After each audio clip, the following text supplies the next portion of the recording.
नमस्कार, खबरों का पंचनामा में आपका स्वागत है। मैं हूं आपके साथ अंशिका। हम लेकर आए हैं आपके लिए देश दुनिया की 5 बड़ी खबरें, जिनके विश्लेषण के लिए मेरे साथ स्टूडियो में मौजूद हैं कैपिटल टीवी के editor in chief doctor Manish Kumar. Doctor Manish, बहुत बहुत स्वागत। धन्यवाद। सबसे पहले रुक करते हैं हेडलाइंस का। गणतंत्र दिवस पर किसानों का नंगा नाच, लाल किले पर फहराया खालिस्तान का झंडा। किसानों ने गणतंत्र दिवस को बनाया काला दिवस, दिल्ली के कई इलाकों में हिंसा, पुलिस कर्मियों पर हमला। मोदी सरकार ने दिखाया बॉलीवुड का आईना, पद्म पुरस्कार की लिस्ट से फिल्मी हस्तियां गायब। भारत की चीन पर डिजिटल स्ट्राइक, 59 चीनी ऐप्स को स्थायी रूप से किया बैन। पाकिस्तान की मदद से तुर्की बनाएगा न्यूक्लियर बम, यूरोप में सनसनी, ग्रीस ने दी भारत को चेतावनी।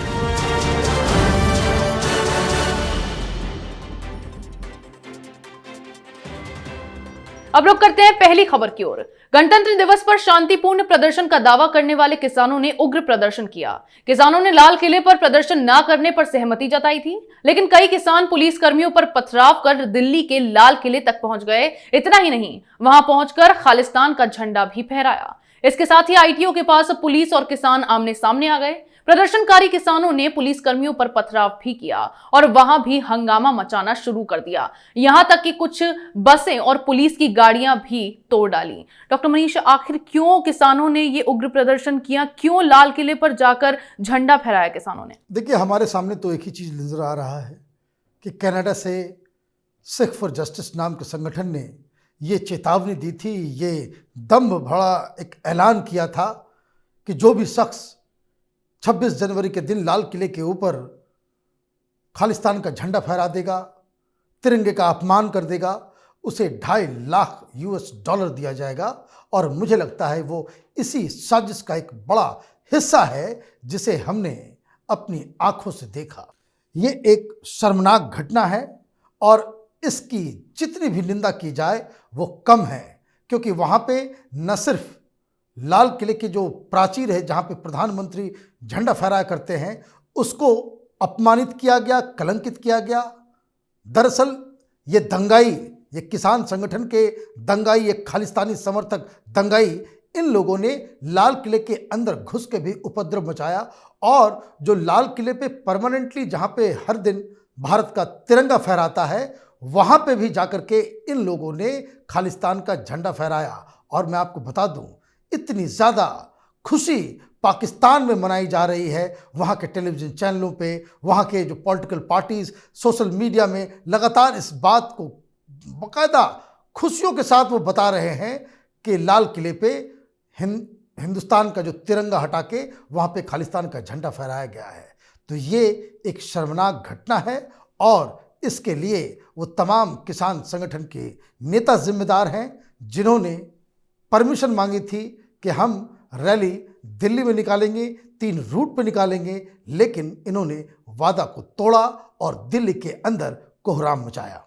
जी, जिसका सीधा मतलब ये है कि किसानों ने जो उपद्रव दिल्ली में मचाया है ये एक साजिश के तहत किया गया है। अब रुक करते हैं अगली खबर की ओर। दिल्ली में गणतंत्र दिवस के मौके पर एक तरफ जवानों की परेड देखी गई और दूसरी तरफ किसानों का आतंक। किसान संगठनों को शांतिपूर्ण रैली निकालने की अनुमति दी गई थी, लेकिन अपने वादे से उलट किसानों ने दिल्ली में तोड़फोड़ की। सिंगू, टिकरी और गाजीपुर बॉर्डर पर किसान पुलिस की बैरिकेडिंग तोड़कर दिल्ली की सीमाओं में दाखिल हो गए।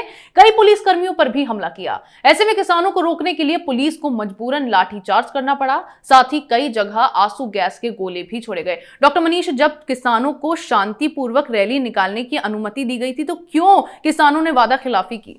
देखिए, ये पहले से ही मालूम था कि ये लोग किसान नहीं हैं, ये किसान संगठन है, राजनीतिक पार्टीज के ये एजेंट्स की तरह ये काम कर रहे हैं।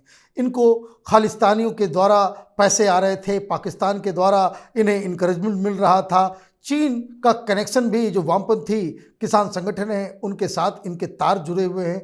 तो ये एक बहाना लेकर के दिल्ली के अंदर घुसे और इनका मकसद ये था कि वो एक बार रैली के नाम पे 26 जनवरी को गणतंत्र दिवस मनाने के नाम पे वो दिल्ली के अंदर घुसेंगे और जो आंदोलन दिल्ली के बॉर्डर्स के ऊपर चल रहे थे वो दिल्ली के अंदर हो लेंगे और दिल्ली के अंदर ही वो अपना प्रदर्शन करेंगे, क्योंकि एक दिन पहले किसान संगठनों की तरफ से ये घोषणा की गई थी कि हम 1 फरवरी को पार्लियामेंट का घेराव करेंगे।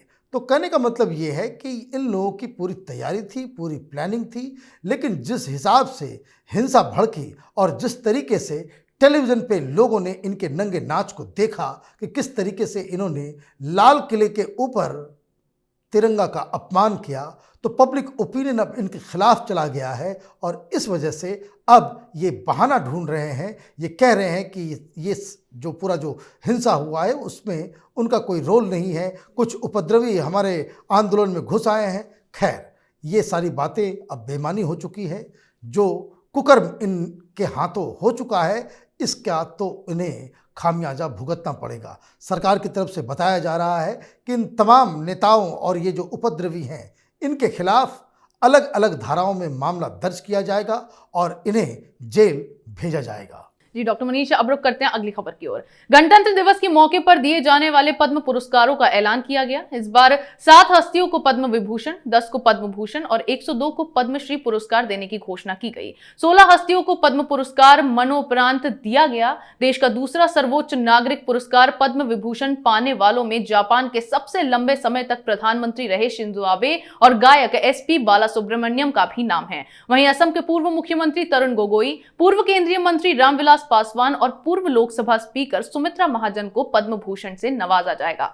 डॉक्टर मनीष, अब ये जो पद्म अवार्ड्स दिए गए हैं इसमें सभी लोग, कई बड़ी हस्तियों के नाम शामिल हैं, लेकिन बॉलीवुड की एक भी हस्ती का नाम इसमें शामिल नहीं है। देखिए, ये मोदी सरकार जब से आई है तो ये पद्म अवार्ड्स जो हैं, पद्म श्री, पद्म विभूषण, पद्म भूषण, इन अवार्ड्स को लेकर के बहुत ज़्यादा कंट्रोवर्सीज हुआ करते थे, लेकिन मोदी सरकार ने ये जो चयन का जो तरीका है वो बिल्कुल उन्होंने बदल दिया है।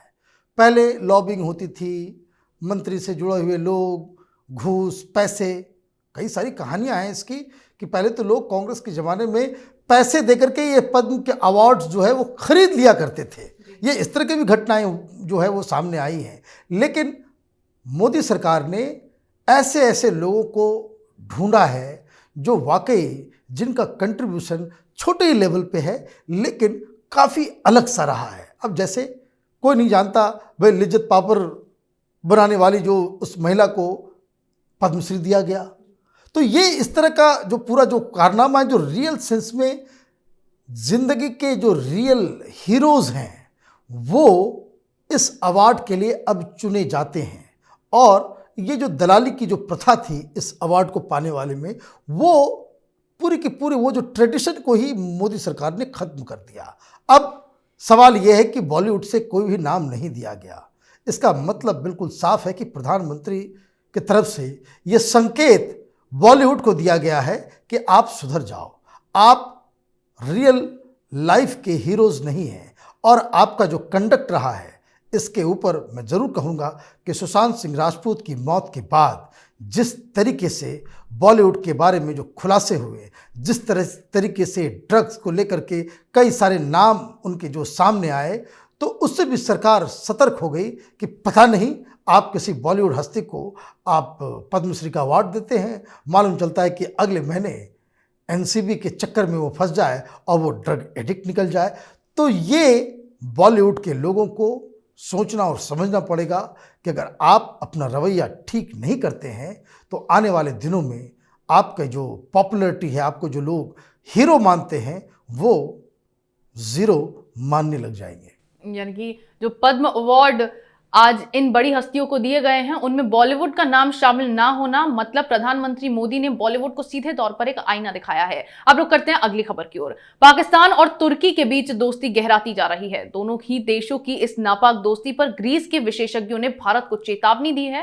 हाल ही में ये खबरें सामने आई थी कि पाकिस्तान परमाणु बम और मिसाइल तकनीक को तुर्की को ट्रांसफर कर रहा है। इस खबर के बाद से पूरी दुनिया हिली हुई है। विशेषज्ञों ने कहा है कि पाकिस्तान और तुर्की के बीच इस दोस्ती से ग्रीस और भारत में आतंकवाद और क्षेत्रीय सुरक्षा को लेकर बड़ा खतरा पैदा हो गया है। डॉक्टर मनीष, आखिर क्यों ग्रीस की ओर से भारत को इतनी बड़ी चेतावनी दी गई है? पाकिस्तान एक रोग स्टेट है और उसका जो न्यूक्लियर प्रोग्राम है वो पूरी दुनिया को पहले से ही खटकता रहा है।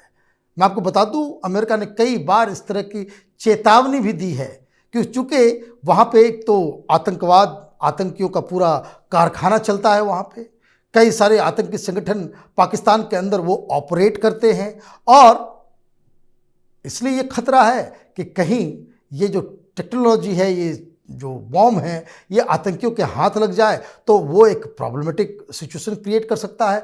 तो कई बार अगर आप पाकिस्तान की मीडिया को अगर आप ध्यान से सुनेंगे, उनको समझेंगे, तो ये खतरा बार बार वो बताते हैं कि कहीं ऐसा ना हो कि उनकी जो इकोनॉमिक जो स्थिति जो ख़राब होती चली जा रही है, उस वजह से दुनिया, खास करके यूएस, इंडिया और इस तरह के तमाम देश उनके पूरे न्यूक्लियर प्रोग्राम के ऊपर ही कोई गिद्ध दृष्टि डाल दें, उसको बंद करवा दें कि ताकि वो फिर कुछ ना कर पाए। और इसलिए एक तो इकॉनमी डाउन है, और दूसरी तरफ इनकी जो तुर्की के साथ जो दोस्ती बढ़ रही है, वो अपने आप में पूरे यूरोप के लिए खतरा है। खतरा इसलिए है क्योंकि तुर्की का जो डिज़ाइन जो है वो पैन इस्लामिक, एक मुसलमानों का एक अलग दुनिया, जिसको आप जोड़ सकते हैं कि कैलिफेट को रिवाइव करने की रणनीति पे तुर्की काम कर रहा है। और इसकी वजह से यूरोप के अंदर में भी काफ़ी चिंताएं हैं। कई बार कई यूरोपियन कंट्रीज़ ने इस बात को कहा है कि इसे जो है यूरोप के बाहर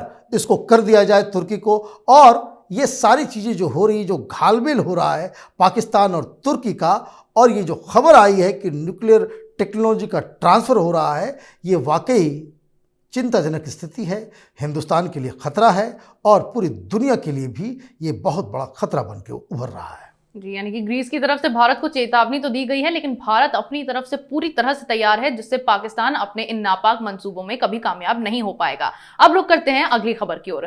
भारत सरकार ने पिछले साल जून में टिकटॉक और वीचैट सहित कुल 59 चीनी ऐप्स को बैन कर दिया था, जिसके बाद इन कंपनियों से जवाब मांगा गया, लेकिन सरकार को चीनी कंपनियां अपने जवाब से संतुष्ट नहीं कर पाई। ऐसे में अब भारत सरकार के इलेक्ट्रॉनिक्स एंड इंफॉर्मेशन टेक्नोलॉजी मंत्रालय ने इन 59 चीनी ऐप्स को भारत में परमानेंट बैन कर दिया है। डॉक्टर मनीष, आखिर क्यों भारत सरकार इन चीनी कंपनियों के जवाब से संतुष्ट नहीं हो पाई और फिर ये फैसला लिया गया? देखिए, मोदी सरकार चीन के खिलाफ एक बहुत ही कड़े रुख के साथ नीतियों पे काम कर रही है। वो इसलिए क्योंकि लगातार हमारी जो बातचीत लद्दाख पे बॉर्डर को लेकर के हो रही है, वो विफल होती चली जा रही है। 9 राउंड बातचीत हो चुकी है, फिर उधर बातचीत भी होती रहती है, मालूम चलता है कि वो सिक्किम के अंदर घुसपैठ भी कर रहा है। तो चीनियों के इरादे वो नेक नज़र नहीं आ रहे हैं।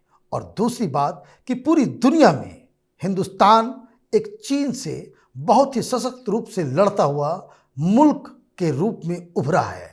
पूरी दुनिया कोरोना के कहर से बिल्कुल सो कह सकते हैं कि तबाह और बर्बाद हो गई, इकॉनमी बिल्कुल ख़त्म हो गई, और कई सारे लोगों की मौत हुई है। तो चीन इस पूरे एपिसोड में एक विलन के रूप में उभरा है, क्योंकि दुनिया ये बात को मानती है कि कोरोना का जो वायरस है वो चीन के वुहान के एक लैब में बना, और उसके बाद एक साजिश के तहत चीन ने इस वायरस का इस्तेमाल एक बायोलॉजिकल वेपन के रूप में किया है। अब हिंदुस्तान बॉर्डर के खिलाफ तो लड़ ही रहा है चीन के साथ, साथ ही साथ इस तरह के जो प्रयोग हो रहे हैं कि सबसे पहले हिंदुस्तान ने जो पिछली बार अस्थायी तरीके से बैन किया था, अब उसे परमानेंट कर रहा है। मतलब बिल्कुल साफ है कि इंडिया एक नीति से जो कह सकते हैं कि ये एक ही झटके में कई सारे गोल्स को अचीव कर रहा है। पहला ये कि वो चीन को साफ साफ संदेश दे रहा है कि आप अपने रिश्ते भारत के साथ सुधारो, बॉर्डर से आप पीछे जाओ, अदरवाइज हम इस तरह की कार्रवाई करते रहेंगे। ये पहली कार्रवाई नहीं है मोदी सरकार की। कई सारे जो 5G का जो नया अलॉटमेंट होने वाला है, और जो इंफॉर्मेशन टेक्नोलॉजी में जिस तरीके से चीनी कंपनियां यहाँ पार्टिसिपेट किया करती थी, उन सब से भी उन्हें बाहर कर दिया गया है। वैसे ही चीनी कंपनियां जो हिंदुस्तान में इन्वेस्ट करना चाहती है, उनके लिए भी रास्ता जो है बिल्कुल ब्लॉक कर दिया गया है। तो एक इकोनॉमिक रास्ते से हम चीन को तो कड़ा मुकाबला दे ही रहे हैं। चीन भारत के लिए चीन इम्पॉर्टेंट है, वो इसलिए भारत एक बहुत बड़ा मार्केट है। अब जब हम इस तरह की कार्रवाई हम चीन के खिलाफ करते हैं, तो वो तमाम मुल्क, चाहे वो यूएस हो, जापान हो, ऑस्ट्रेलिया हो, फिलीपींस हो, यूके हो, फ्रांस हो, ये तमाम जो कंट्रीज़ जिनके रिश्ते चीन के साथ बिगड़ रहे हैं, उनके साथ हमारी नज़दीकियाँ बढ़ रही हैं। ये मोदी सरकार का एक मास्टर स्ट्रोक है, एक बहुत अच्छी फॉरेन पॉलिसी का ये एक उदाहरण है। मतलब साफ है कि चीन लगातार अपने नापाक हरकतों को अंजाम दे रहा है, लेकिन भारत की ओर से अब चीन को सबक सिखाया गया, जिसके तहत सरकार ने अब चीन पर डिजिटल स्ट्राइक की। डॉक्टर मनीष, देश दुनिया की तमाम बड़ी खबरों पर हमारे साथ आपके विश्लेषण के लिए बहुत बहुत धन्यवाद। धन्यवाद। खबरों का पंचनामा में आज इतना ही। अगर आपको हमारा ये वीडियो पसंद आया हो तो इसे लाइक करें, शेयर करें, कमेंट करें, साथ ही हमारे चैनल को सब्सक्राइब करें।